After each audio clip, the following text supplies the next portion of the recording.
यदि तपाईलाई Lionel Messi यानी अर्जेन्टिनाको सिटिजन बन्नु छ त्यसको लागि के प्रोसेस छ जानम है त। सबैभन्दा पहिला तपाईको एज 18 वर्ष भन्दा माथि हुनुपर्छ।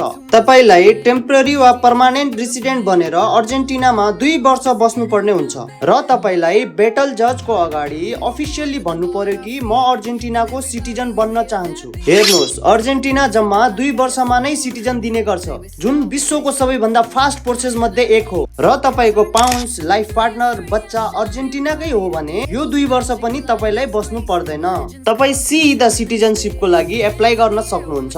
प्रोसेस त सिम्पल छ, तर केही कारण तपाईको एप्लिकेसन रिजेक्ट पनि हुन सक्छ। जस्तै तपाई पछिल्लो 3 वर्षमा जेलमा रहनु भएको छ र तपाईको इन्कम इल्लिगल हो र तपाई केही क्राइममा फस्नु भयो, तपाईमाथि केस चलिरहेको छ। जब तपाई अर्जेन्टिनाको सिटिजनको लागि एप्लाई गर्नुहुन्छ तब प्र्याक्टिकल बोर्ड तपाईको एप्लिकेसन राम्रोसँग जाँच गर्ने गर्छ। सबैभन्दा राम्रो कुरा, अर्जेन्टिना ड्युअल सिटिजनशिप पनि प्रोभाइड गर्छ। यदि तपाई पनि मेस्सीको फ्यान हो भने कमेन्ट बक्समा मेस्सी लेख्नुस् है त।